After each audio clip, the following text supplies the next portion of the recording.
बड' लेटेस्ट आपडेटआव बयखौबो बरायबाय। दिनैनि रादाबखौ फरायदों आं प्रमद खाख्लारि। गिबि निउस दङ। धेमाजि जिल्लानि सानजारि नोगोर सिमेन्ट सापुरियाव थानाय एसपि बर' गोजौ फरायसालिनि गेलेग्रा फोथाराव BKWSCनि बानजायनायाव फैगौ 8 मेआव खुंनो गोनां खेराइ होनाय फोरबोनि गाहाय खुन्थियाखौ गायसनो।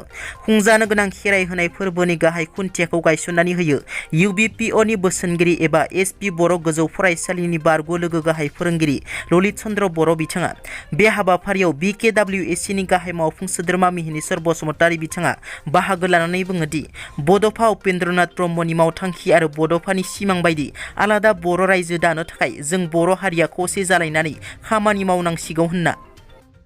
दुलाराय बर' फरायसा आफादनि गाहाय नेहाथारि खनीन्द्र बसुमतारीनि बिफा रनजित बसुमतारीनि रुंसारि जानायखौ बिटिआरनि गाहाय प्रमद बर' बिथाङा खौरां लाहैनानै सुखु दुखुनि खोथा सावरायलायो आरो फैगौ 7 मे खालाराव जानो गोनां सारादुआव नुजाथिफैगोन होनना बुंथियो। आसामनि गं 7 जिल्लायाव गोदानै लुफुंनाय केन्सार केयार सेन्टारखौ मैया हादरनि गाहाय मन्त्रि नरेन्द्र मोदी बिथाङा डिब्रुगड़निफ्राय भार्चुएल मदनि गेजेरजों बेखेवनानै होनायनि उनाव क'क्राझार सहरनि साखाथि देबरगावनि बेसरगावआव हाग्रामा महिलारिनि BTC खुंथायनि समाव बै समनि आसामनि गिबि मन्त्रि सर्बानन्द सन'वालआ गायसननाय क'क्राझार केन्सार केयार सेन्टारखौ मैया बिटिआरनि गाहाय प्रमद बर'आ बेखेवनानै होनायनि उनाव दिनैनिफ्राय क'क्राझार केन्सार केयार सेन्टाराव बेरामिफोरखौ लाखिनाय जादों। गोदानै बेखेवनाय बे केन्सार केयार सेन्टाराव दिनै गिबि सानाव 7 बेरामिफोरा जयेन जाफैदों होननानै मिथिनो मोननाय जादों। UPPLनि गौथुमारि नेहाथारि बिरला प्रसाद ब्रह्मखौ आफादनिफ्राय बोख्लायनाय जाबाय।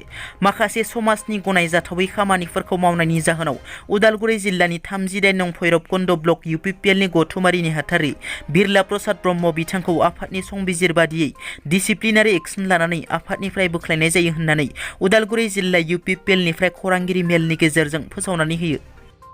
उदालगुरियाव गिख्रंथाव जाब्रबथाय। उदालगुरि जिल्लानि डिमाकुसिनिफ्राय हावलि खारबाय थाग्रा गंसे बासआ दिनै फुंनि 6:30 समाव हावलि फारसे थांबाय थानाय समावनो भेरगावनि तोतालापारा गामिनि सेराव गंसे फिसा दैसायाव जाब्रबथाय जायो।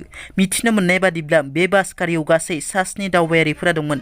बे 7 दावबायारिफोरा गाज्रियै जखम जादों होनना मिथिनो मोननाय जादों। जाथाय जाखांनायनि उनाव बास गारि सालायग्राया जायगानिफ्राय खारखोमायो। मख'नो गोनांदि जखम जानाय सुबुंफोरा सालायग्रानि थाखायनो बे जाब्रबथाया जायो होनना फोरमायो। मानोना सालायग्राया गारि सालायनाय समाव मबाइल नायै नायै गारिखौ सालायदोंमोन।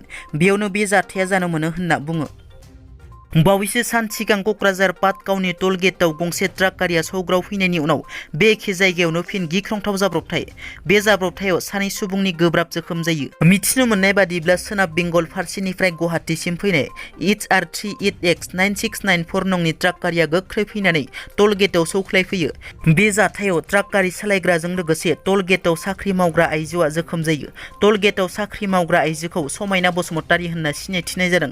समायना बसुमतारीखौ गोब्राब हालोदाव क'क्राझारनि देहा फाहामसालियाव थिसननाय जायो। दिनैनि रादाबा एसेनोसै। नोंथांमोना जुदि आंनि चेनेलखौ दासिमबो साबस्क्राइब खालामाखै, अन्नानै साबस्क्राइब खालाम। गोजोन्थों।